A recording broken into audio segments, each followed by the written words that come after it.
கர்த்தருக்கு ஸ்தோத்திரம். அல்லேலூயா. திருத்துவ பண்டிகைக்கு பின்பதாக வரக்கூடிய 3ஆம் ஞாயிற்றுக்கிழமையாக இன்றைக்கு third Sunday after the Trinity, June மாதம் 21ஆம் தேதி இந்த 2026ஆம் வருஷத்தில் செய்திக்காக தெரிந்து கொண்ட வேத பகுதி பரிசுத்த யோவான் எழுதின நற்செய்தி 3ஆம் அதிகாரம் 1 முதல் 21 வசனங்கள். நான் வாசிக்கிறேன், கவனி. யோவான் 3ஆம் அதிகாரம் 1 முதல் 21.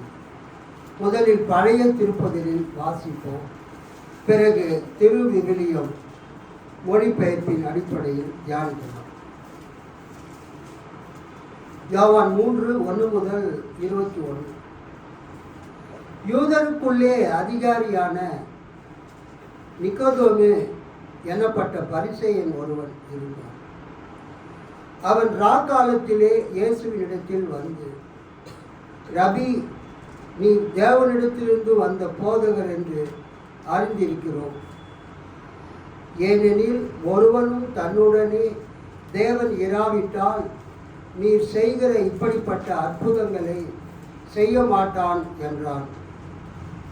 இயேசு அவனுக்கு பிரதியுத்தரமாக, ஒருவன் மறுபடியும் பிறவாவிட்டால் தேவனுடைய ராஜ்யத்தை காண மாட்டான் என்று மெய்யாகவே மெய்யாகவே உனக்கு சொல்லுகிறேன் என்றார். அதற்கு நிக்கோதேமு, ஒரு மனுஷன் முதிர் வயதாய் இருக்கையில் எப்படி பிறப்பான்?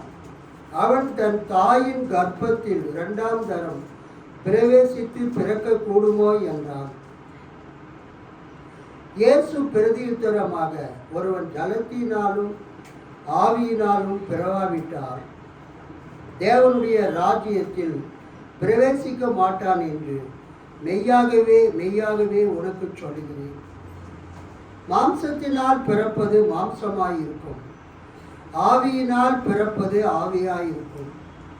நீங்கள் மறுபடியும் பிறக்க வேண்டும் என்று நான் உனக்கு சொன்னதை குறித்து அதிசயப்பட வேண்டாம்.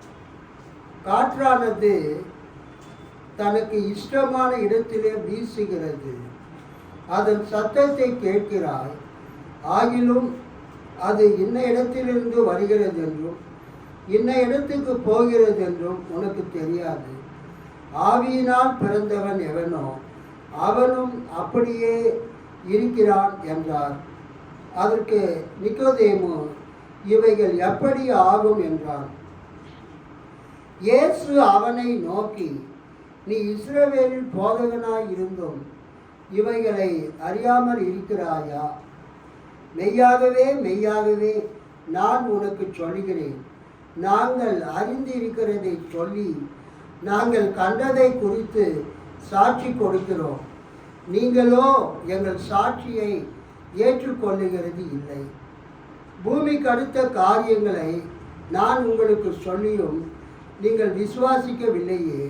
பரம காரியங்களை உங்களுக்கு சொல்வேனானால் எப்படி விசுவாசிப்பீர்கள்? பரலோகத்திலிருந்து இறங்கினவரும் பரலோகத்தில் இருக்கிறவருமான மனுஷகுமாரனே அல்லாமல் பரலோகத்துக்கு ஏறினவன் ஒருவனும் இல்லை. சர்ப்பமானது மோசேயினால் வனாந்திரத்திலே உயர்த்தப்பட்டது போல மனுஷகுமாரனும் தன்னை விசுவாசிக்கிறவன் எவனோ அவன் கெட்டு போகாமல் நித்திய ஜீவனை அடையும்படிக்கு உயர்த்தப்பட வேண்டும்.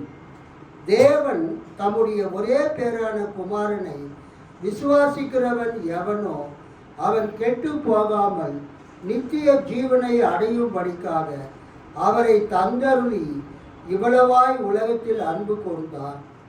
உலகத்தை ஆக்கினிக்குள்ளாக தீர்க்கும்படி தேவன் தம்முடைய குமாரனை உலகத்தில் அனுப்பாமல் அவராலே உலகம் ரட்சிக்கப்படுவதற்காகவே அவரை அனுப்பினார். அவரை விசுவாசிக்கிறவன் ஆக்கினிக்குள்ளாக தீர்க்கப்படான், விசுவாசியாதவனோ தேவனுடைய ஒரே பேரான குமாரனுடைய நாமத்தில் விசுவாசம் உள்ளவனாய் இராதபடியினால் அவன் ஆக்கினை தீர்ப்புக்கு உட்பட்டாயிற்று. ஒளியானது உலகத்திலே வந்திருந்தும் மனுஷருடைய கிரியைகள் பொல்லாதவைகளாய் இருக்கிறபடியினால் அவர்கள் ஒளியை பார்க்கிலும் இருளை விரும்புகிறதே அந்த ஆக்கினை தீர்ப்புக்கு காரணமாய் இருக்கிறது. பொல்லாங்கு செய்கிற எவனும் ஒளியை பகைக்கிறான், தன் கிரியைகள் கண்டிக்கப்படாதபடிக்கு ஒளியினிடத்தில் வராதிருக்கிறான். சத்தியத்தின்படி செய்கிறவனோ தன் கிரியைகள் தேவனுக்குள்ளாய் செய்யப்படுகிறது என்று வெளியாகும்படிக்கு ஒளியினிடத்தில் வருகிறான் என்றார். வாசிக்கப்பட வேண்டிய இந்த வேத பகுதி வாசிக்கப்பட்டாயிற்று. நாம் எல்லாரும் இந்த செய்திக்காக கர்த்தரை நோக்கி நாம் ஜெபிப்போம். அல்லேலூயா.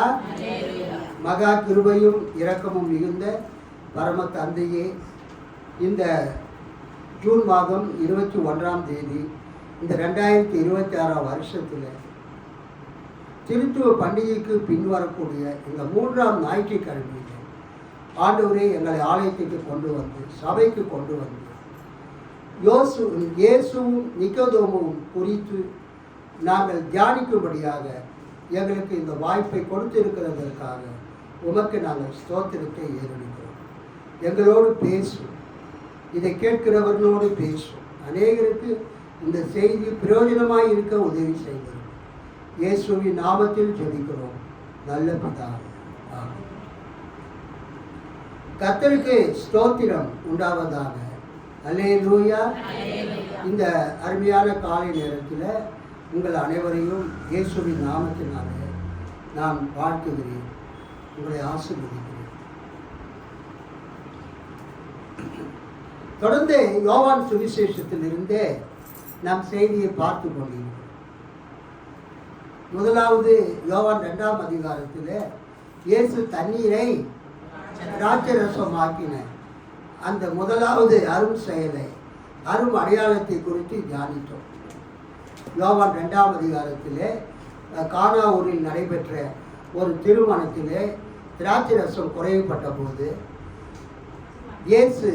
இயேசுவின் தாய் அவருக்கு திராட்சரசம் குறைபட்டு இருக்கிறது என்று சொன்னபோது இயேசு அந்த அற்புதத்தை செய்து தமது மகிமையை வெளிப்படுத்தினார். அல்லேலூயா. இயேசுவின் சீடர்கள் அவர் மீது நம்பிக்கை வைத்தார். அதன் பிறகு 4ஆம் அதிகாரத்தில் ஒரு அரசருடைய அலுவலர் உடைய மகனை இயேசு தொலைவில் இருந்து, தூரத்தில் இருந்து, கானா ஊரில் இருந்து கப்பர்நகூம் 15 மைல்கள், அது கிலோமீட்டரில் ஏறத்தாழ 25 கிலோமீட்டர்கள், அந்த தொலைவில் இருந்து இயேசு நீ போகலாம், உன் மகன் பிழைப்பான், உன் மகன் சுகமாய் இருக்கிறான் என்று இயேசு சொன்னார். அவர் சொல்லும் பொழுது பிற்பகல் 1 மணி, யூதர்களுடைய கணக்குப்படி அது 7வது மணி. அல்லேலூயா. இயேசு சொன்ன அந்த நேரத்திலேயே அந்த அரசருடைய மகன் சுகமடைந்து ஜுரம் நீங்கி அவன் நலம் பெற்றார். அல்லேலூயா. அதை நாம் பார்த்தோம். இன்றைக்கு மறுபடியும் அற்புதத்தை பார்க்காமல் இயேசுவுக்கும் நிக்கோதேமு என்று சொல்லப்படக்கூடிய ஒரு பரிசேயன் மற்றும் அவர் ஒரு தலைவன், யூதருக்கு ஒரு தலைவன், அவனுக்கும் இயேசுவுக்கும் ஒரு இரவில் நடந்த உரையாடலை குறித்து, கருத்து பரிமாற்றத்தை குறித்து நாம் இன்றைக்கு தியானிக்க போகிறோம். இதில் இருக்கிற பல சத்தியங்கள் நமக்கு மிகவும் பிரயோஜனமாக இருக்கும் ஆவிக்குரிய வாழ்க்கைக்கு. ஆக கர்த்தர் இன்றைக்கு நம்மோடு பேசுவாராக.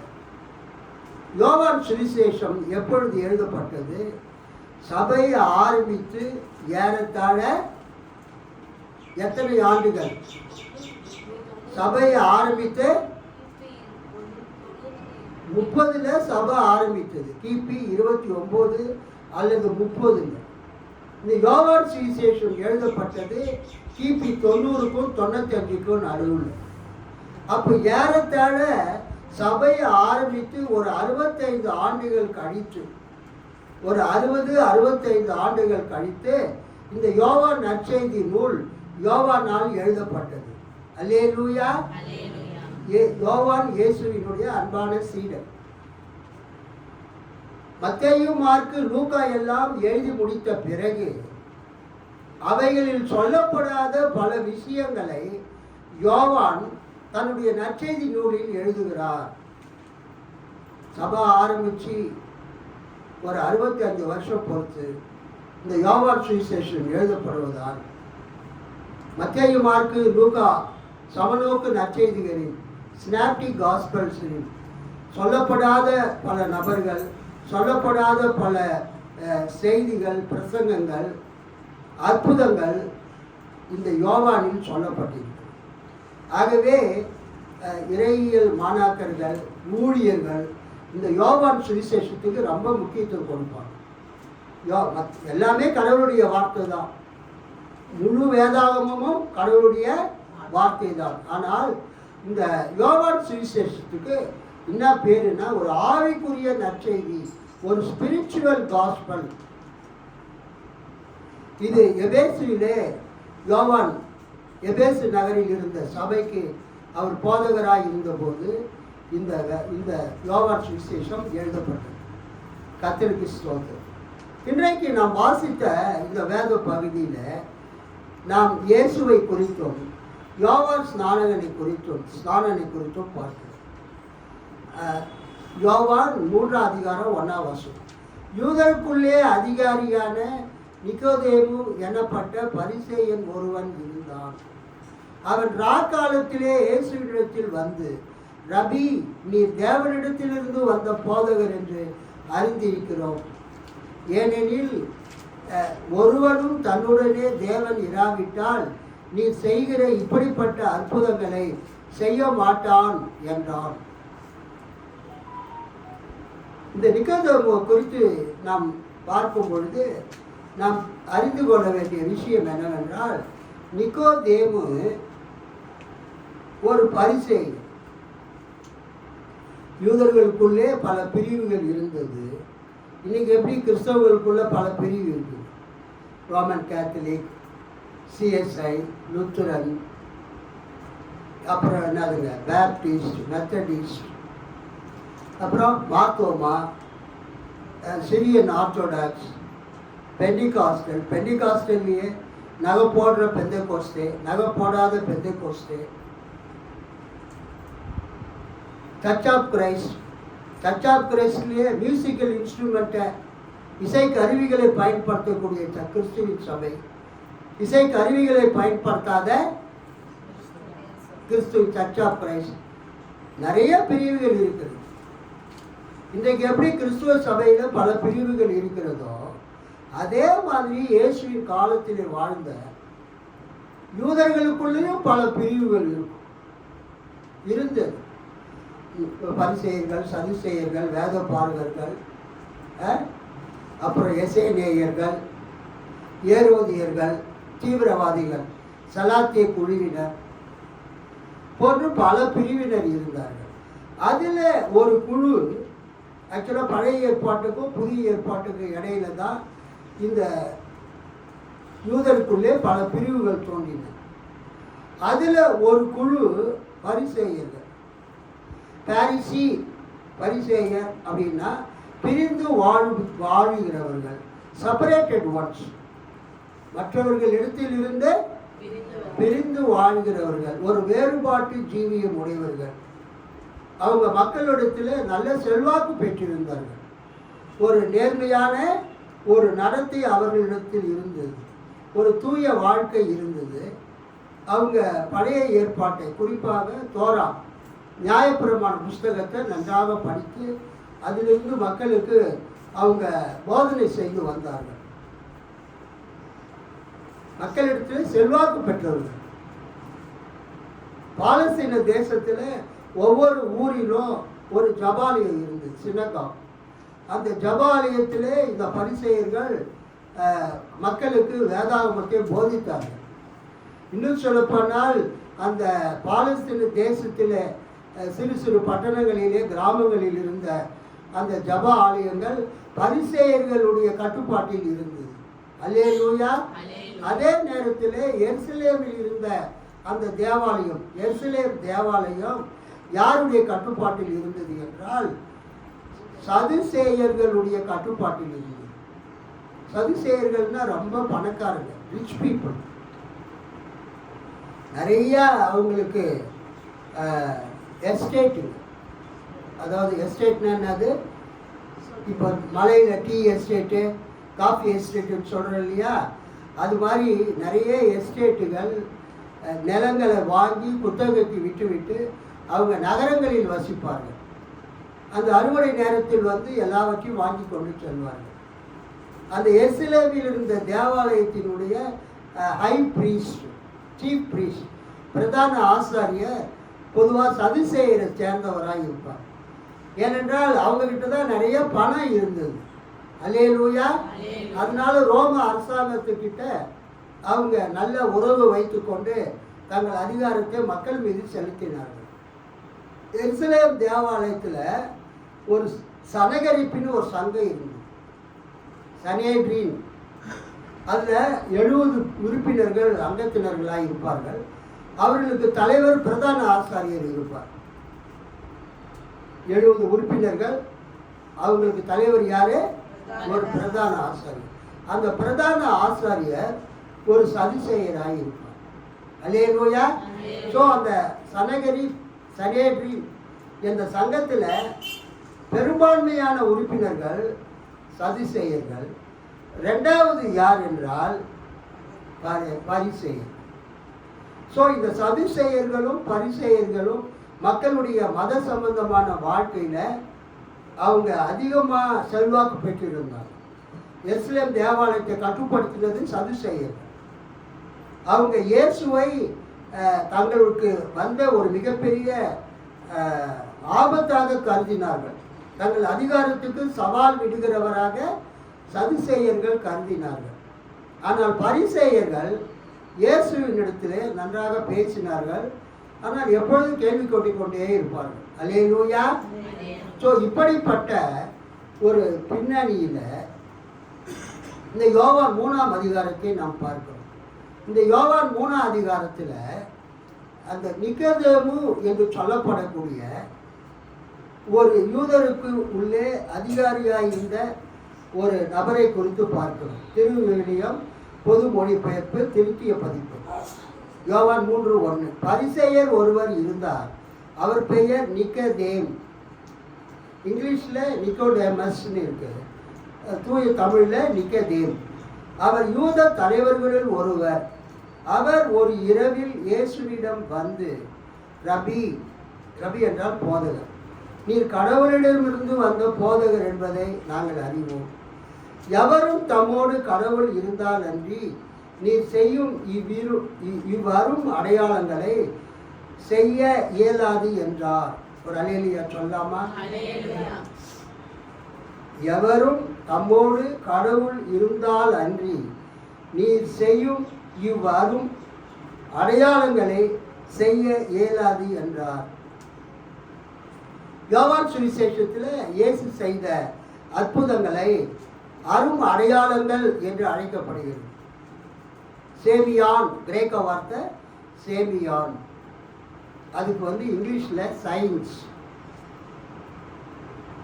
தமிழில் அரும் அடையாளம், அரும் அடையாளங்கள். ஸோ இந்த காலை நேரத்தில் இந்த நிக்கோதேமு எப்பொழுதுமே இயேசுவிடத்தில் இரவில் தான் வருவார். ஏனென்றால் அவர் ஒரு அரசியல் தலைவர், யூதர்களுடைய ஒரு அரசியல் தலைவர், யூதர்களுடைய ஒரு அரசியல் தலைவர். அவர் ஒரு பரிசேயர். அவர் யூத மக்களுக்கு ஒரு லீடர், ஒரு தலைவராக இருந்தார். பகலில் வந்தால் எல்லாருக்கும் தெரிஞ்சிடும் சொல்லிட்டு அவர் எப்போ வராரு? ராத்திரியில் வராரு, இரவு நேரத்தில் வருகிறார், யாருக்கும் தெரியாமல். ஒரு சீக்ரெட் ஃப்ரெண்ட்ஷிப்.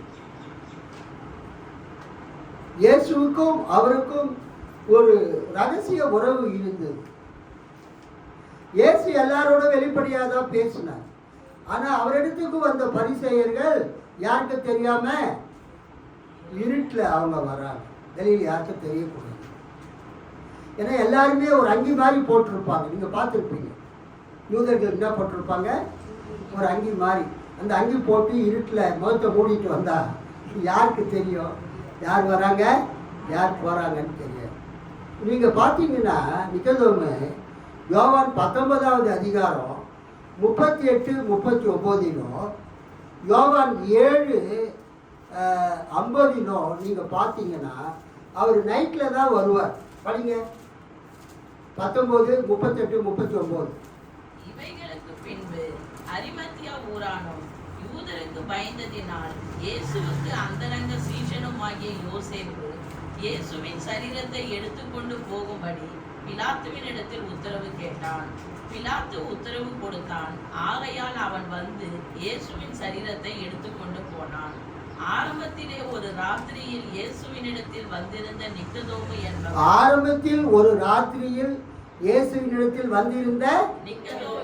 நிக்கதோமு என்பவன் வெள்ளை போலமும் போதும். நிக்கதோமு பற்றி வரும்போது ஆரம்பத்தில் எப்படி வந்தார்? ராத்திரியில வந்தார். யோவான் 7:50 படிங்க. ராத்திரியிலே அவரிடத்திற்கு வந்தவனும் அவர்களில் ஒருவனுமாகிய நிக்கதோமு என்பவன் அவர்களை நோக்கி, ஒரு மனுஷன் சொல்வதை கேட்டு அவன் செய்கைகளை அறிகிறதுக்கு முன்னே அவனை ஆக்கினைக்குட்படுத்தலாம் என்று நம்முடைய நியாயப்பிரமாணம் சொல்லுகிறதா என்றார். அதற்கு அவர்கள், நீரும் கலிலேயாவில் இருந்து ஒரு தீர்க்கதரிசியும் எழும்புகிறதில்லை என்பதை ஆராய்ந்து பாரும் என்றார்கள். ஸ்தோத்திரம். ஒரு அல்லேலூயா சொல்லாமா? இங்க நம்ம என்ன பார்க்கிறோம் என்றால், இந்த நிக்கோதேமு 7ஆம் அதிகாரம் 50ஆம் வசனத்திலையும் எப்படி குறிப்பிடப்படுகிறார்? ராத்திரியிலே இயேசுவிடத்திற்கு வந்தவர். ஸோ அவர் ஒரு பரிசேயன். அவர் இயேசுவிடத்தில் ரகசியமாக ராத்திரியில வந்தவர். அவர் என்ன சொல்றாருன்னா,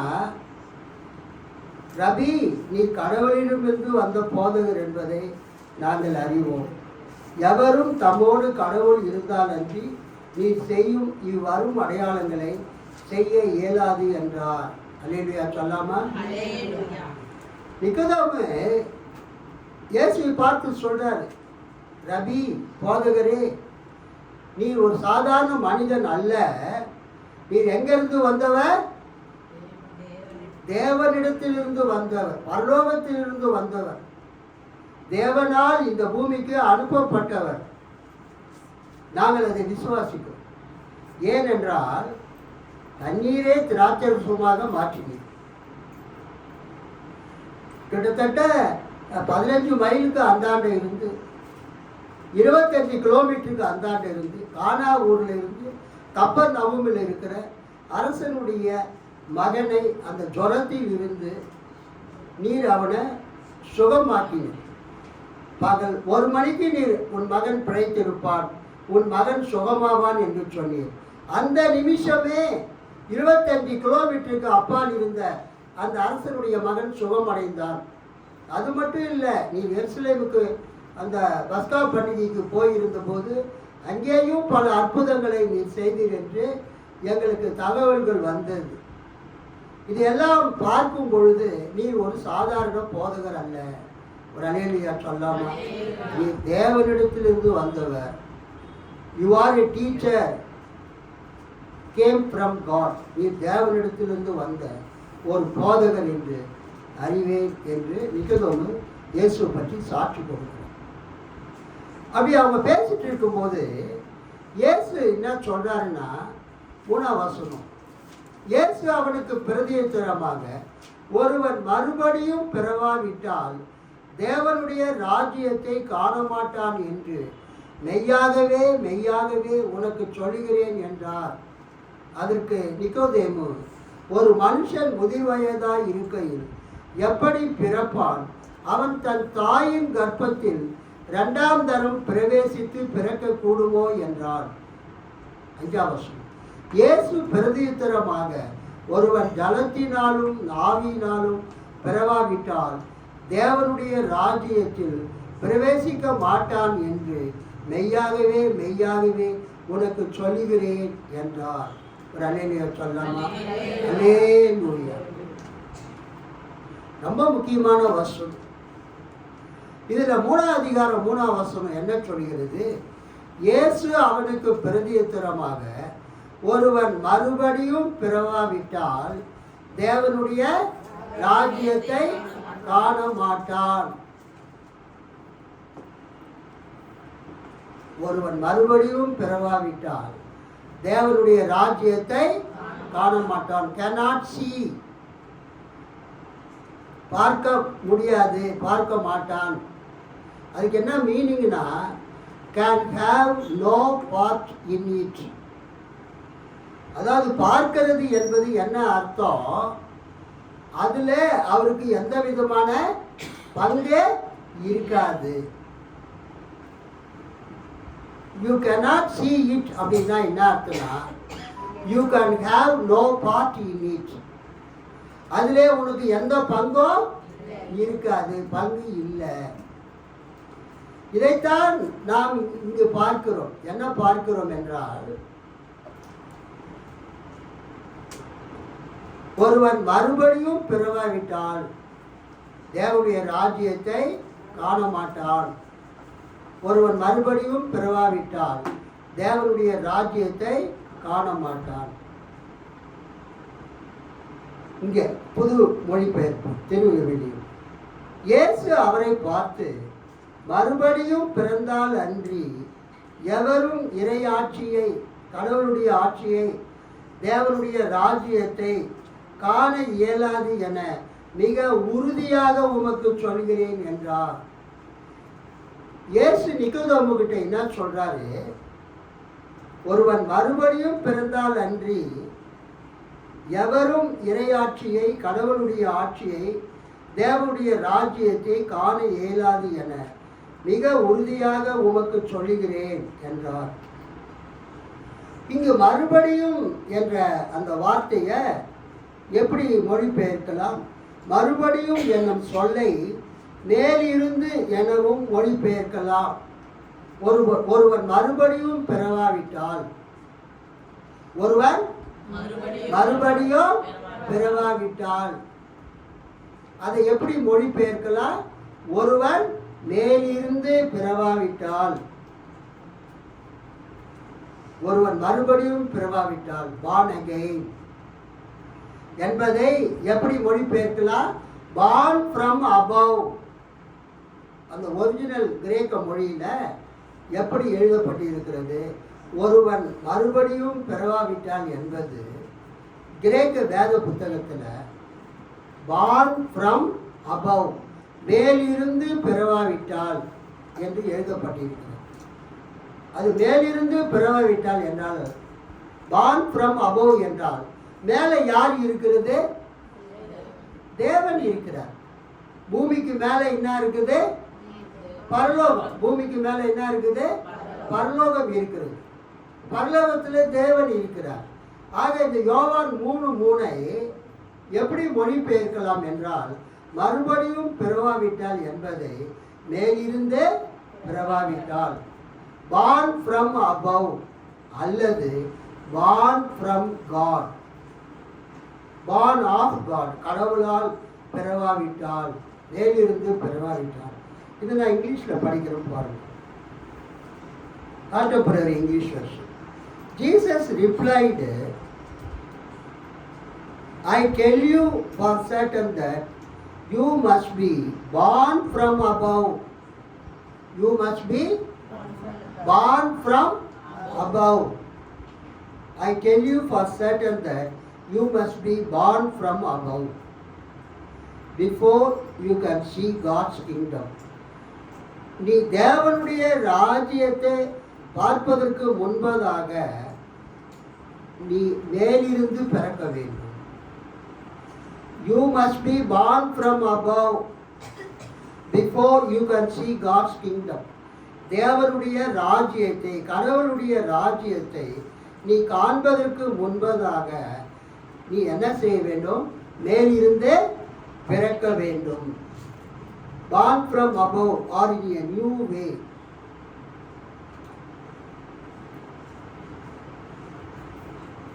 கடவுளுடைய ராஜ்யம், தேவனுடைய ராஜ்யம், கிங்டம் ஆஃப் காட், அதை எப்படி நம்ம சொல்லலாம்னா ரெயின் ஆஃப் காட், கடவுளுடைய அரசு. Reign of God, the rule of God, கடவுளுடைய ஆளுகை, தேவனுடைய ராஜ்யம் என்பதை எப்படி நாம் மொழிபெயர்க்கலாம்? கடவுளுடைய ஆளுகை, கடவுளுடைய அரசு, the rule of God are the reign of God அல்லது த சாவரினிட்டி ஆஃப் காட், கடவுளுடைய ஆளுகை. இயேசு நிக்கோதேமு கிட்ட சொல்றாரு, என்ன சொல்றாரு? ஒருவன் மறுபடியும் பிறந்தால் அன்றி, ஒருவன் மேலிருந்து பிறந்தால் அன்றி, ஒருவன் கடவுளிடமிருந்து, பரலோகத்தில் இருக்கிற கடவுளிடமிருந்து, தேவனிடமிருந்து, தேவனாலே பிறந்தால் அன்றி அவனால் என்ன பண்ண முடியாது? கடவுளுடைய ஆட்சியை, தேவனுடைய ராஜ்யத்தை காண இயலாது என மிக உறுதியாக உமக்கு சொல்லுகிறேன் என்றார். யோவான் 3:3, ஒருவன் மறுபடியும் பிறவாவிட்டால் தேவனுடைய ராஜ்யத்தை காண மாட்டான். ஒருவன் மறுபடியும் பிறவாவிட்டால், ஒருவன் மேலிருந்து பிறவாவிட்டால், ஒருவன் மேலே இருக்கக்கூடிய கடவுளால் பிறவாவிட்டால் அவனால தேவனுடைய ராஜ்யத்தை, கடவுளுடைய ராஜ்யத்தை காண மாட்டான் என்றால், அந்த கடவுளுடைய ராஜ்யத்தில், அந்த தேவனுடைய ராஜ்யத்தில், அந்த கிங்டம் ஆஃப் காட்ல அவனுக்கு எந்த விதமான பங்கு இல்லை. he or she can have no part in the kingdom of God. ஒரு மனிதனோ அல்லது ஒரு பெண்ணோ மேலிருந்து பிறவாவிட்டால், தேவனாலே பிறவாவிட்டால் அவங்களுக்கு கடவுளுடைய அரசுல என்ன கிடையாது? பங்கு இல்லை. வெளியில் நின்று எட்டி கூட பார்க்க முடியாது. he cannot see, அவங்களால பார்க்க முடியாது. she cannot see. அப்ப தேவனுடைய ராஜ்யத்தை பார்க்கணும்னா, கடவுளுடைய அரசை பார்க்க வேண்டும் என்றால், the rule of God, the reign of God, the sovereignty of God பார்க்கணும்னு சொன்னா, அதுல பங்கு பெறணும்னு சொன்னா அவங்க என்ன செய்யணும்? மேலிருந்து பிறக்க வேண்டும், மறுபடியும் பிறக்க வேண்டும், தேவனால் பிறக்க வேண்டும், மீண்டும் பிறக்க வேண்டும். அல்லேலூயா, கர்த்தருக்கு ஸ்தோத்திரம். உடனே நிக்கோதேமு இயேசு பார்த்து கேட்கிறார். நிக்கோதேம் அவரை நோக்கி, வயதான பின் ஒருவர் எப்படி பிறக்க முடியும்? அவர் மீண்டும் தாயின் வயிற்றில் புகுந்து பிறக்க முடியுமா என்று கேட்டார். இயேசு அவரை பார்த்து, ஒருவர் தண்ணீராலும் தூய ஆவியாலும் பிறந்தால் அன்றி இறை ஆட்சிக்குள் நுழைய இயலாது என மிக உறுதியாக உமக்கு சொல்லுகிறேன். நல்லா கவனிங்க, 5ஆம் வசனம். ஒருவர் ஜலத்தினாலும் ஆவியினாலும் பிறவாவிட்டால் தேவனுடைய ராஜ்யத்தில் பிரவேசிக்க மாட்டார் என்று உங்களுக்கு மெய்யாகவே மெய்யாகவே உனக்கு சொல்லுகிறேன் என்று இயேசு சொல்லுகிறதை நாம் பார்க்கிறோம்.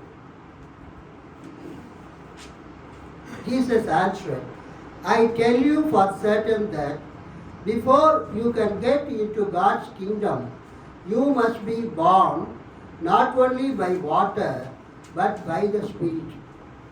நீ தேவனுடைய ராஜ்யத்துக்குள்ள, தேவனுடைய அரசுக்குள்ள, கடவுளுடைய ஆளுகைக்குள்ள நீ பிரவேசிக்க வேண்டும் என்றால், you must be born not only by water.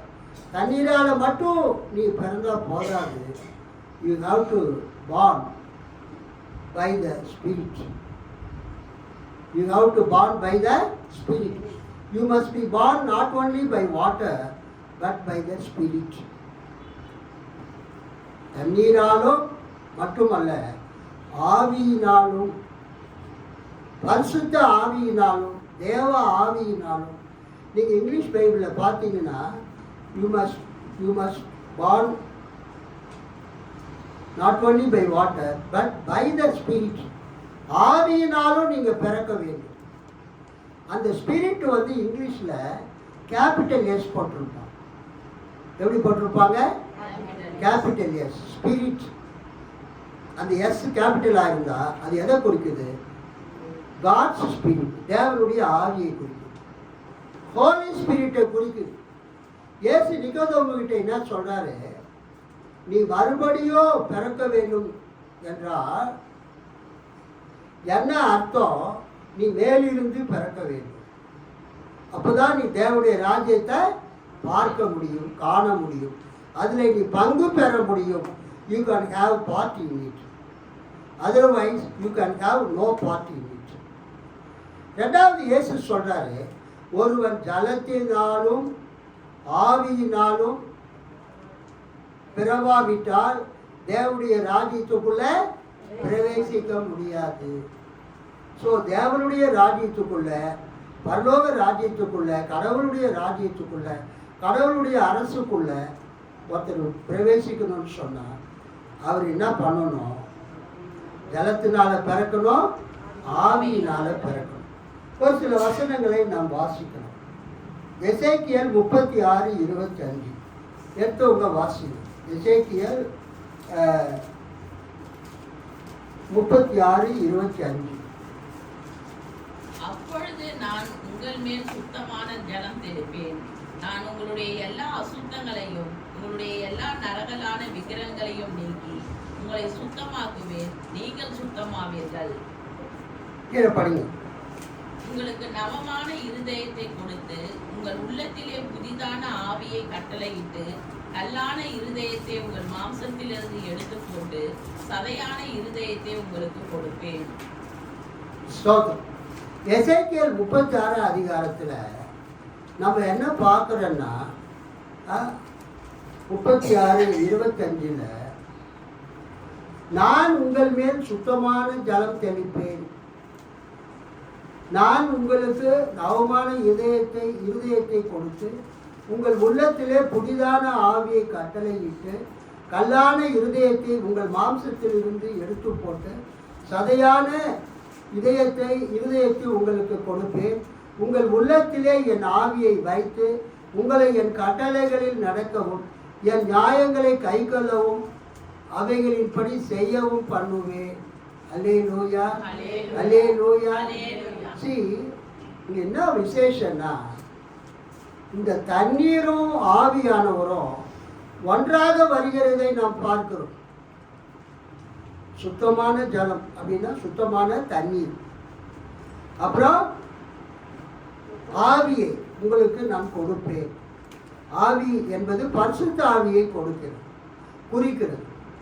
So இன்னைக்கு நம்ம என்ன பார்க்குறோன்னு சொன்னால், யோவான் 3:5 ஒருவர் தண்ணீராலும் தூய ஆவியாலும் பிறந்தால் அன்றி இறை ஆட்சிக்குள், கடவுளுடைய ராஜ்யத்துக்குள், தேவனுடைய ராஜ்யத்துக்குள் நுழைய இயலாது என மிக உறுதியாக உமக்கு சொல்கிறேன். அல்லேலூயா சொல்லாமா? கடவுளுடைய ராஜ்யத்துக்குள் ஒருவர் நுழைய வேண்டும் என்றால் அவரு தண்ணீரால பிறக்கணும், ஆவியினால பிறக்கணும். தண்ணீரால மட்டும் பிறந்தா போதாது, ஆவியினாலும் பிழைக்கும். சில காரியங்களை நம்ம செய்கிறோம், அது நம்ம எங்கேருந்து கற்றுக்கொண்டோம் என்றே நமக்கு தெரியல. பல நேரங்களில் யாராவது வீடு புதுசாக மாறி போகும்போது அல்லது புதுசாக வீடு கட்டி பிரதிஷ்டை பண்ணும்போது பாஸ்டர் கிட்ட சொல்லுவாங்க, ஐயா நீங்கள் இந்த செம்பில் இருக்கிற தண்ணியை ஜவ் பண்ணி எல்லா இடத்துலையும் தெளிச்சிருங்க. பார்த்துருக்கிறீங்களா? சமீபத்தில் கூட ஒரு போன வாரம் அது மாதிரி நான் போய் ஜாப் பண்ணிட்டு தெளிச்சுட்டு வந்தேன். ஸோ மக்களுடைய ஒரு நம்பிக்கை என்னவென்றால், அந்த தண்ணீரை ஜபம் பண்ணி அது தெளிக்கும் போது அந்த இடத்தை கர்த்தர் என்ன செய்கிறார்? சுத்தமாக்குகிறார், பரிசுத்தமாக்குகிறார். தண்ணீர் எப்படி அது ஜெபித்து விட்டு அதை தெளிக்கும் போது அந்த இடத்தை பரிசுத்தமாக்குகிறதோ, அதே மாதிரி ஆண்டவர் என்ன செய்கிறார்? நம்முடைய இதயத்தில் அந்த பரிசுத்த தண்ணீரை தெளித்து நம்மை சுத்தமாக்குவதாக வாக்கு பண்ணுகிறார். எசேக்கியேல் 36:25 நம்ம பார்க்கணும். அவர் தண்ணீரால் மட்டும் நம்மளை பரிசுத்தமாக்கவில்லை, அவர் எதால பரிசுத்தமாக்குறார்? பரிசுத்த ஆவியினாலும் பரிசுத்தமாக்குகிறார். அதனால இந்த தண்ணியும் இந்த ஆவியும் பல இடங்களிலே சேர்ந்தே வருகிறதை நாம் பார்க்கிறோம். உதாரணமாக ரோமர் 8வது அதிகாரம் 9ஆம் வசனத்தை நம்ம வாசிப்போம். ரோமர் 8:9. தேவனுடைய ஆவி உங்களில் வாசமாய் இருந்தால் தேவனுடைய ஆவி உங்களில் வாசமாய் இருந்தால் நீங்கள் மாம்சத்துக்கு உட்பட்டவர்களாய் இராமல் ஆவிக்கு உட்பட்டவர்களாய் இருப்பீர்கள். கிறிஸ்துவின் ஆவி இல்லாதவர் அவருடையவன் அல்ல. ஆமென். சோ தேவனுடைய ஆவி நமக்குள் வாசம் பண்ணும் பொழுது நம்ம கிறிஸ்துவுக்கு உட்பட்டவர்களாக மாறிவிடுகிறோம். அல்லேலூயா. கர்த்தருக்கு ஸ்தோத்திரம். இன்னொரு வசனத்தை நாம் வாசிப்போம். முக்கியமான வசனம் தீத்து 3:5. ரொம்ப ரொம்ப முக்கியமான வசனம். டைட்டஸ் 3:5. நாம் செய்த நீதியின் கிரியைகளின் நிமித்தம் அவர் நம்மை ரட்சியாமல். நல்லா கவனிங்க. நாம் செய்த நீதியின் கிரியைகளின் நிமித்தம் அவர் நம்மை ரட்சியாமல் தமது இரக்கத்தின்படியே மறுஜென்மம் முழுக்கினாலும் பரிசுத்த ஆவியினுடைய புதிதாக்குதலினாலும் நம்மை ரட்சித்தார். தேவன் நம்மை எப்படி ரட்சிக்கிறாரு? தேவன் நம்மை எப்படி மறுபிறப்பு அடைய செய்கிறாரு? How God does the regeneration work within us? நமக்குள்ளே எப்படி தேவன் நம்மை மறுபடியுமா பிறக்க செய்கிறார் என்பதற்கு இந்த வசனம் ஆதாரமாக இருக்கிறது. நாம் செய்த நீதியின் கிரியைகளின் நிமித்தம் அவர் நம்மை ரட்சியாமல் தமது இரக்கத்தின்படியே மறுஜென்ம முழுக்கினாலும். அது ஞானஸ்தானத்துக்கு அடையாளம். தேவன் நம்ம எப்படி ரட்சிக்கிறாரு? மறுஜென்ம முழுக்கினாலும். மறுஜென்ம முழுக்கினா அது ஞானஸ்தானத்தை குறிப்பிடுகிறது. மறுஜென்ம முழுக்கினாலும் பரிசுத்த ஆவியினுடைய புதிதாக்குதலினாலும் நம்மை ரட்சித்தார். நாம் செய்த அறச்செயல்களை முன்னிட்டு அல்லாமல் தம் இரக்கத்தை முன்னிட்டு புது பிறப்பு அளிக்கும் நீரினாலும். மறுஜனன முழுக்கு என்று நமது பைபிளில் இருக்குது. அந்த திருவிவிலியத்தில் எப்படி இருக்குதுன்னா, புது பிறப்பு அளிக்கும் நீர். நம்ம தண்ணீரிலே மூழ்கி, சுகந்தி அம்மா, நம்ம தண்ணீரிலே மூழ்கி ஞானஸ்நானம் எடுக்கிறது. அது எதற்கு ஒப்பனையாக சொல்லப்பட்டு இருக்கிறது? புது பிறப்பு அளிக்கும் நீர். The water that gives new life. நம்ம ஞானஸ்தானத்தில் தண்ணீரில் மூழ்கி ஞானஸ்தானம் எடுக்கிறது நமக்கு என்ன அளிக்கிறது? புது பிறப்பு, மறு ஜனனம், மறுபிறப்பு, மறுஜென்ம முழுக்கினாலும். மறுஜென்ம முழுக்கினாலும் அதுக்கு புது பிறப்பு அளிக்கும் நீரினாலும் புதுப்பிக்கும் தூய ஆவியினாலும் கடவுள் நம்மை மீட்டார். அல்லேலூயா. பரிசுத்த ஆவியினுடைய புதிதாக்குதலினாலும் நம்மை ரட்சித்தார். ஸோ கடவுள் நம்மை எப்படி ரட்சிக்கிறார் என்றால் பரிசுத்த ஆவியினாலும் மறுஜென்ம முழுக்கினாலும் நம்ம ரட்சிக்கிறார், நம்ம மறுபிறப்பு அடைய செய்கிறார்.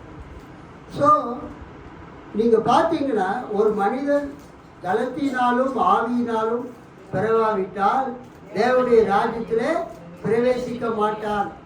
அந்த பிரவேசிக்க மாட்டான் என்றால் என்ன அர்த்தம்? அவன் உள்ளே போய் எதிலையோ என்ன பண்ண முடியாது, கலந்து கொள்ள முடியாது, பங்கெடுக்க முடியாது. He can have no role in the kingdom of God. ஒரு மனிதன் தேவனுடைய ராஜ்யத்தை பார்க்க வேண்டும், ஒரு மனிதன் தேவனுடைய ராஜ்யத்தில் பிரவேசிக்க வேண்டும் என்றால் அவன் என்ன செய்ய வேண்டும்? அவன் மறுபடியும் பிறக்க வேண்டும், மேலிருந்து பிறக்க வேண்டும், தேவனால் பிறக்க வேண்டும். அல்லேலூயா. மறுபடியும் பிறக்க வேண்டும். அடுத்ததாக அவன் என்ன செய்ய வேண்டும்? தண்ணீரினால் பிறக்க வேண்டும். பரிசுத்த ஆவியினால் பிறக்க வேண்டும். தேவ ஆவியினால் பிறக்க வேண்டும். பொதுவா சர்ச்சஸ்ல என்ன சொல்றாங்கன்னா, தண்ணீரினால் பிறப்பது என்பது ஞானஸ்தானத்துக்கு அடையாளம். அல்லேலூயா. தண்ணீரினால் பிறப்பது எதுக்கு அடையாளம்? ஞானஸ்தானத்துக்கு அடையாளம். யோவான் சுவிசேஷத்துல ஞானஸ்நான கட்டளையும் ராபோஜன கட்டளையும் டைரக்டா கொடுக்கப்படவில்லை. யோவான் சுவிசேஷத்துல ஞானஸ்தானம் கொடுக்கிற கட்டளையையும் ராபோஜனம் கொடுக்க வேண்டிய கட்டளையையும் யோவான் என்ன பண்ணல? டைரக்டா எழுதல. ஆனா ஞானஸ்நான கட்டளையே மறைமுகமாக யோவான் 3:3-3:5 எழுதியிருக்கிறார். திருவிருந்து பற்றிய ராபோஜன கட்டளைய யோவான் 6:53 இருந்து 58 வரைக்கும் எழுதியிருக்கிறார். என் மாம்சத்தை புசித்து என் ரத்தத்தை பானம் பண்ணுகிறவனுக்கு நித்திய ஜீவன் உண்டு, நான் அவனை கடைசி நாளே எழுப்புவேன். ஸோ என் மாம்சத்தை புசித்து என் ரத்தத்தை பானம் பண்ணுகிறது என்பது அது ராபோஜன கட்டளைக்கு அடையாளமாகும். ஜலத்தினால் பிறப்பது ஞானஸ்நான கட்டளைக்கு அடையாளமாகவும் யோவான் எழுதியிருக்கிறதை நாம் பார்க்கிறோம். அதுக்கு அடுத்ததாக அதனால்தான் ஞானஸ்தானம் ரொம்ப ரொம்ப இம்பார்ட்டன்ட். நீங்க ஞானஸ்தானம் எடுத்தாதான் நீங்க திருச்சபையில மெம்பராகவே ஆக முடியும். அல்லேலூயா. அந்த தேவனுடைய ராஜ்யத்தில் பிரவேசிப்பது என்பதை திருச்சபையிலே ஒரு அங்கத்தினர் ஆகுவதையோ திருச்சபையினுடைய செயல்களிலே ஈடுபாடு கொள்வதையோ நாம் எடுத்துக்கொள்ளலாம். அல்லேலூயா. கர்த்தருக்கு ஸ்தோத்திரம். அதுக்கு அடுத்ததாக இந்த வேத பகுதியில மிகவும் முக்கியமானது என்னவென்றால் 11 வசனம். மெய்யாகவே மெய்யாகவே நான் உனக்கு சொல்கிறேன், நாங்கள் அறிந்திருக்கிறதை சொல்லி நாங்கள் கண்டதை குறித்து சாட்சி கொடுக்கிறோம், நீங்களோ எங்கள் சாட்சியை ஏற்றுக்கொள்கிறதில்லை. பூமிக்கு அடுத்த காரியங்களை நான் உங்களுக்கு சொல்லியும் நீங்கள் விசுவாசிக்கவில்லையே. பரம காரியங்களை உங்களுக்கு சொல்வேனானால் எப்படி விசுவாசிப்பீர்கள்? 13 வசனம் முக்கியம். பரலோகத்திலிருந்து இறங்கினவரும் பரலோகத்தில் இருக்கிறவருமான மனுஷகுமாரனை அல்லாமல் பரலோகத்துக்கு ஏறினவன் ஒருவனும் இல்லை. சர்ப்பமானது மோசையினால் வனாந்திரத்திலே உயர்த்தப்பட்டது போல மனுஷகுமாரனும் தன்னை விசுவாசிக்கிறவன் எவனோ அவன் கெட்டு போகாமல் நித்திய ஜீவனை அடையும்படிக்கு உயர்த்தப்பட வேண்டும். அல்லேலூயா. கவனிங்க, இந்த 3:13 இயேசு சொல்றார். இயேசு பரலோகத்திலிருந்து இறங்கினவர். அல்லேலூயா. யோவான் 1:18 வசனத்தை நீங்க பார்த்தீங்கன்னா, தேவனை ஒருவனும் ஒரு காலம் கண்டதில்லை, பிதாவின் மடியில் இருக்கிற ஒரே பேரான குமாரனே அவரை வெளிப்படுத்தினார். தேவனை ஒருவனும் ஒரு காலம் கண்டதில்லை, பிதாவின் மடியில் இருக்கிற ஒரே பேரான குமாரனே அவரை வெளிப்படுத்தினார். பரலோகத்தில் இருந்து பூலோகத்துக்கு வந்தவர் இயேசு கிறிஸ்து தான். அல்லேலூயா. பரலோகத்திலிருந்து பூலோகத்துக்கு மானிட அவதாரம் எடுத்து வந்தவர் இயேசு கிறிஸ்து தான். பூமியில இருக்கிற யாருமே பரலோகத்துக்கு ஏறி போனதில்லை. பரலோகம் எப்படி இருக்கணும் தெரியாது. இந்த வசனத்தில் இயேசு என்ன சொல்றாருன்னா, பரலோகத்திலிருந்து இறங்கினவரும் பரலோகத்தில் இருக்கிறவருமான மனுஷகுமாரனை அல்லாமல் பரலோகத்துக்கு ஏறினவன் ஒருவனும் இல்லை. ஒரு அல்லேலூயா சொல்லாமா? கர்த்தருக்கு ஸ்தோத்திரம் உண்டாவதாக. இங்கிலீஷ் பைபிளில் படிக்கிறேன். No one has gone up to heaven except the Son of Man. மனுஷகுமாரனை அல்லாமல் பரலோகத்துக்கு ஏறி போனவன் ஒருவனும் இல்லை. இந்த மனுஷகுமாரன் who came down from there, பரலோகத்திலிருந்து இறங்கி வந்தவர் தான் இந்த மனுஷகுமாரன். No one has gone up to heaven except the Son of Man.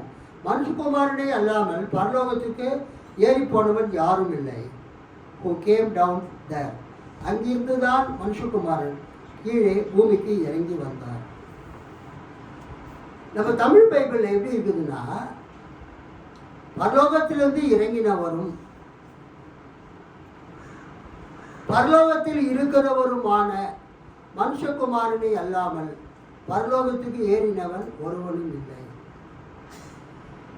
அப்ப ஒரு சிலர் சொல்லுவாங்க, இயேசு கிறிஸ்து பூமியில அவர் இருந்தபோது அவர் பரலோகத்திலேயோ, வசனம் எப்படிங்க இருக்குது? பரலோகத்திலிருந்து இறங்கினவரும். இயேசு நிக்கோதேமு கிட்ட பேசும்போது என்ன சொல்றாரு? பரலோகத்திலிருந்து இறங்கினவரும். அப்புறம் பரலோகத்தில் இருக்கிற, என்ன தமிழ் படிக்கிறீங்க? பரலோகத்திலிருந்து இறங்கினவரும் பரலோகத்தில் இருக்கிறவருமான. அதுக்கு என்ன அர்த்தம்? இயேசு பூமியில நிக்கோதேமு கிட்ட பேசி இருக்கும்போது பூமியில தான் அவர் இருக்கிறார். பரலோகத்தில் இருந்தாரா? பரலோகத்தில் இருந்தாரா? இல்ல. ஆனா அங்க வசனம் என்ன இருக்குது? பரலோகத்தில் இருந்து இறங்கினவரும் பரலோகத்தில் இருக்கிறவருமான. சிலரே திருத்துவத்தை மறுதளிக்கிறவங்க, பிதாதான் இயேசு, இயேசுதான் இயேசு, இயேசுதான் பரிசுத்த ஆவின்னு சொல்றவங்க இந்த வசனத்தை வச்சு என்ன சொல்றாங்கன்னா, இயேசு பூமியில இருக்கும் போதும் பரலோகத்தில் இருந்தார். இயேசு பூமியில இருக்கும் போதும் பரலோகத்தில் இருந்தார் அப்படின்னு நிறைய பேர் தப்பா டீச் பண்றாங்க. இயேசு 33 வருஷம் பூமியில இருக்கும்போது பூமியில தான் இருந்தார். அவர் பரலோகத்திலே இல்லை. திரும்ப அவர் பரலோகத்துக்கு பரமேறி போன பிறகுதான் பிதாவுடைய வலது பாசத்துல போயிட்டு உட்கார்ந்தார். ஸோ பரலோகத்திலிருந்து இறங்கினவரும் பரலோகத்தில் இருக்கிறவருமான. அதுக்கு என்ன அர்த்தம் சொல்றாங்கன்னா, யோவான் இந்த புஸ்தகத்தை எழுதும் போது எந்த வருஷம் எழுதினாரு?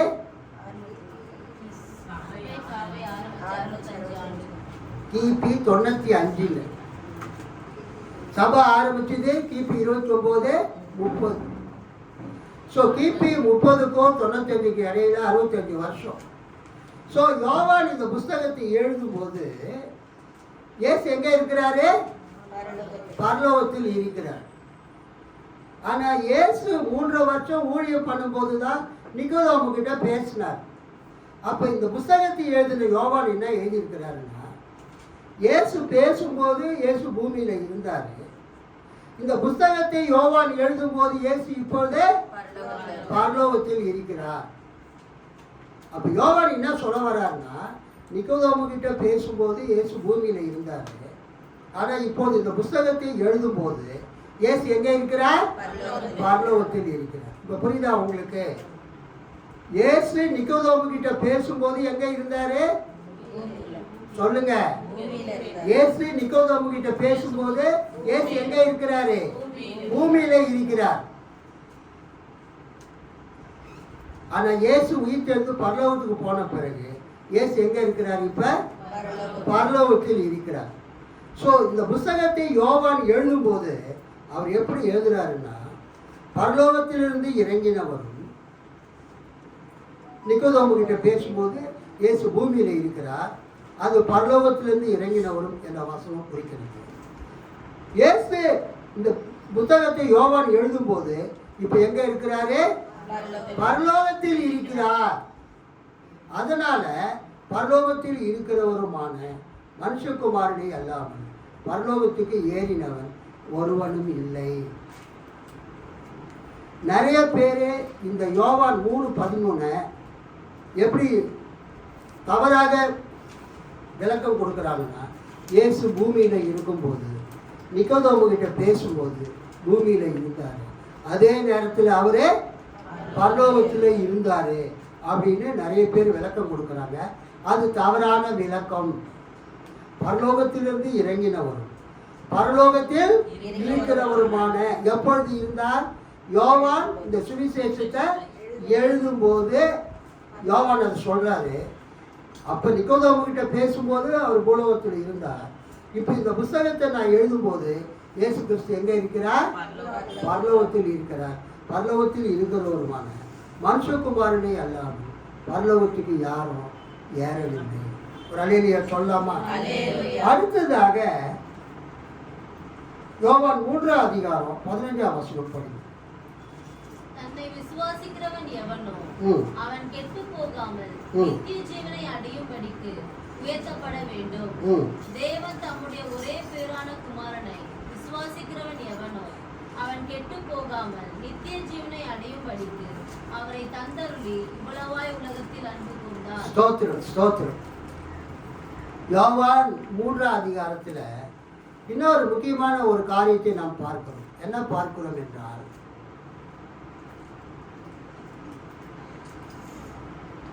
சர்ப்பமானது மோசேயினால் வனாந்திரத்திலே உயர்த்தப்பட்டது போல மனுஷகுமாரனும் தன்னை விசுவாசிக்கிறவன் எவனோ அவன் கெட்டு போகாமல் நித்திய ஜீவனை அடையும்படிக்கு உயர்த்தப்பட வேண்டும். அல்லேலூயா. என்னாகமும் 21ஆவது அதிகாரம் 9ஆவது வசனத்தில் இந்த கொல்லிவாய் சர்ப்பங்களால் கடிக்கப்பட்டவர்கள் அவங்க எல்லாரும் வெங்கல சர்ப்பத்தை நோக்கி பார்த்தாங்க. 21:9 படிங்க. என்னாகமும் 21:9. என்னாகமும் 21:9. அப்படியே மோசே ஒரு வெண்கல சர்ப்பத்தை உண்டாக்கி அதை ஒரு கம்பத்தின் மேல் தூக்கி வைத்தான். சர்ப்பம் ஒருவனை கடித்த போது அவன் அந்த வெண்கல சர்ப்பத்தை நோக்கி பார்த்து பிழைப்பான். ஸ்தோத்திரம். அப்படியே மோசே ஒரு வெண்கல சர்ப்பத்தை உண்டாக்கி அதை ஒரு கம்பத்தின் மேல் தூக்கி வைத்தான். சர்ப்பம் ஒருவனை கடித்த போது அவன் அந்த வெண்கல சர்ப்பத்தை நோக்கி பார்த்து பிழைப்பான். பழைய ஏற்பாட்டில் இஸ்ரவேல் ஜனங்கள் வனாந்திரத்தில் வரும்போது அந்த கொல்லிவாய் சர்ப்பங்களால் கடிக்கப்பட்டாங்க. நிறைய பேர் செத்து போனாங்க. அப்போ அந்த கொல்லிவாய் சர்ப்பங்களால் கடிக்கப்பட்டவங்க சாகாமல் இருக்கும்படி கர்த்தர் சொல்கிறாரு, ஒரு வெண்கல சர்ப்பத்தை செஞ்சு கோலில் மாட்டி வை. அல்லேலூயா. நீங்கள் இந்த ஹாஸ்பிட்டல் பேங்க்லலாம் பார்த்தீங்கன்னா என்ன இருக்குதுங்க, அந்த பாம்பு படம் ஒரு கோலில் மாட்டி இருக்கிற மாதிரி. அது எதுக்கு அடையாளம்னா இந்த வெண்கல சர்ப்பத்துக்கு அடையாளம். அப்படி இன்னொரு அடையாளமும் இருக்குது. அஸ்கிலிபயஸ் என்ற கிரேக்க கடவுள்கள் அந்த கோவில்களில் போய் தங்குறவங்களை அது சுகமாக்கும். காலையில் ஏற்று குளத்தில் குளிச்சா அந்த அஸ்கிலிபயஸ் கடவுளுடைய உருவம் கூட அதுவும் ஒரு சர்ப்பம் தான். அதனால மருத்துவத்துறையில் ஹாஸ்பிட்டலில் அந்த பாம்பை கோலில் மாட்டி வைப்பாங்க. அது எதுக்கு அடையாளம்? வெண்கல சர்ப்பத்துக்கு அடையாளம். அந்த கொல்லிவாய் சர்ப்பத்தினாலே கடிக்கப்பட்டவர்கள் வெண்கல சர்ப்பத்தை நோக்கி பார்த்தா அவங்க பிழைப்பாங்க. அதே நேரத்தில் அந்த அஸ்கிலிபயஸ் கிரேக்க அந்த தெய்வத்தின் அந்த உருவம் சிலை பாம்பு வடிவம் தான். அதனால தான் ஹாஸ்பிட்டலில் மருத்துவர்கள் அந்த ஹாஸ்பிட்டலில் லோகோவா அந்த ஒரு கோலில் பாம்பு 2 பாம்பை மாட்டி வைக்கிறது பார்க்கும். ஒருவேளை மோசேயின் வெண்கல சர்ப்பமோ ஒருவேளை அந்த அஸ்கிலிபயஸ் தெய்வத்தினுடைய உருவமாக அது இருக்கலாம். இங்கு யோவான் சொல்றாரு, பழைய ஏற்பாட்டிலே சர்ப்பத்தினாலே கடிக்கப்பட்டவர்கள், அந்த கொல்லிவாய் சர்ப்பத்தினாலே கடிக்கப்பட்டவர்கள் வெண்கல சர்ப்பத்தை நோக்கி பார்த்து பிழைத்தது போல சிலுவையிலே அறையப்பட போகிற இயேசு கிறிஸ்துவை நோக்கி பார்த்து அவர்கள் பிழைப்பார்கள். அல்லேலூயா சொல்லாமா? ஸோ இந்த யோவான் 3:13 பரலோகத்திலிருந்து இறங்கினவரும் இப்போது பரலோகத்தில் இருக்கிறவருமான மனுஷகுமாரனை அல்லாமல் பரலோகத்துக்கு ஏறி பரலோகத்தில் சத்தியங்களை இந்த உலகத்துக்கு கொண்டு வந்தவன் யாருமே இல்லை. அல்லேலூயா சொல்லாமா? அதுக்கு அடுத்ததாக யோவான் 3:16 தேவன் இந்த உலகத்தை நேசித்தார் என்று நாம் பார்க்கிறோம். அவரை விசுவாசிக்கிறவர்கள் கெட்டு போகாமல் நித்திய ஜீவனை அடையும்படியாக இவ்வளவாய் உலகத்தில் அன்பு கூர்ந்தார். 3:16 God loved the people of this world. தேவன் இந்த உலகத்தில் இருக்கிற மக்களை நேசித்தார். எப்படி?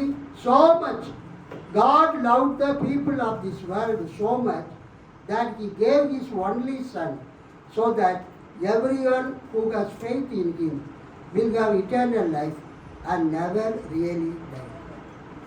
யோவான் 3:16 தான் சுவிசேஷம் சொல்வதற்கு மிகவும் முக்கியமான வசனம். தேவன் இந்த உலகத்தில் இருக்கிற எல்லா மக்களையும் நேசித்தார். அல்லேலூயா. அதற்காக இந்த உலகத்தை ரட்சிப்பதற்காக தேவன் தன்னுடைய மகன், தன்னுடைய குமாரன் இயேசுவை இந்த உலகத்திற்கு அனுப்பினார். தேவன் தன்னுடைய ஒரே பேரான குமாரனை விசுவாசிக்கிறவன் எவனோ அவன் கெட்டு போகாமல் நித்திய ஜீவனை அடையும்படிக்கு அவரை தந்தருளி இவ்வளவாய் உலகத்தில் அன்பு கூர்ந்தார். இயேசுவை தேவன் இந்த உலகத்திற்கு மீட்பராக அனுப்பினார், இரட்சகராக அனுப்பினார், சிலுவையிலே அறையப்படும்படியாக அனுப்பினார். இந்த இயேசு அந்த காலத்தில் சர்ப்பம் கடித்த போது யாரெல்லாம் அந்த வெண்கல சர்ப்பத்தை நோக்கி பார்த்தார்களோ அவர்கள் பிழைத்தார்கள். அதை போல இப்பொழுது இந்த உலகத்தில் வசிக்கிற மக்கள் யாரெல்லாம் சிலுவையிலே அறையப்பட போகிற இயேசுவை நோக்கி பார்ப்பார்களோ அவர்கள் எல்லாரும் ரட்சிக்கப்படுவார்கள். பழைய ஏற்பாட்டில அந்த சர்ப்பத்தினால, கொல்லிவாய் சர்ப்பத்தினால கடிக்கப்பட்டவர்கள் வெண்கல சர்ப்பத்தை நோக்கி பார்த்தார்கள், கண்களினால் பார்த்தார்கள். ஆனா புதிய ஏற்பாட்டில சிலுவையில் அறையப்பட்ட இயேசுவை விசுவாசத்தோடு யார் நோக்கி பார்க்கிறார்களோ அவர்கள் ரட்சிக்கப்படுவாங்க. அல்லேலூயா. புதிய ஏற்பாட்டிலே சிலுவையிலே அறையப்பட்ட இயேசுவை யாரெல்லாம் நோக்கி பார்க்கிறார்களோ அவர்கள் என்ன செய்யப்படுவார்கள்? ரட்சிக்கப்படுவார்கள். எப்படி நம்ம கண்ணால பார்க்கல, இயேசுவை விசுவாசத்தின் மூலமாக பார்க்கிறோம். அவரை நோக்கி பார்த்தவர்கள் எல்லாரும் பிரகாசம் அடைந்தார்கள். அவரை எப்படி நம்ம நோக்கி பார்க்க முடியும்? விசுவாசத்தினால. அதனால தான் நம்ம இயேசுவை விசுவாசித்து நீங்கள் ரட்சிக்கப்படுங்கள் என்று நாம் சொல்லுகிறோம். ஸோ இந்த காலை நேரத்தில் இன்னொரு வசனத்தையும் நாம் பார்க்கிறோம். 17ஆம் வசனம். உலகத்தை ஆக்கினிக்குள்ளாக தீர்க்கும்படி தேவன் தம்முடைய குமாரனை உலகத்தில் அனுப்பாமல் அவராலே உலகம் ரட்சிக்கப்படுவதற்காகவே அவரை அனுப்பினார். அவரை விசுவாசிக்கிறவன் ஆக்கினிக்குள்ளாக தீர்க்கப்படான். விசுவாசியாதவனோ தேவனுடைய ஒரே பேரான குமாரனுடைய நாமத்தில் விசுவாசம் உள்ளவனாய் இராதபடியினால் அவன் ஆக்கினை தீர்ப்புக்கு உட்பட்டாயிற்று. ஸோ நாம் இயேசுவை விசுவாசிக்க வேண்டும். இயேசுவை விசுவாசிக்க வேண்டும். இயேசுவை விசுவாசிக்கும் போது நாம் தேவனுடைய ரட்சிப்பை நாம் பெற்றுக்கொள்கிறோம். இந்த காலை நேரத்தில் இந்த வார்த்தைகள் மூலமாக ஆண்டவர் நம்மோடு பேசினதற்காக நாம் எல்லாரும் கைகளை உயர்த்தி கர்த்தரை நோக்கி நாம் ஸ்தோத்திரம் பண்ணுவோம்.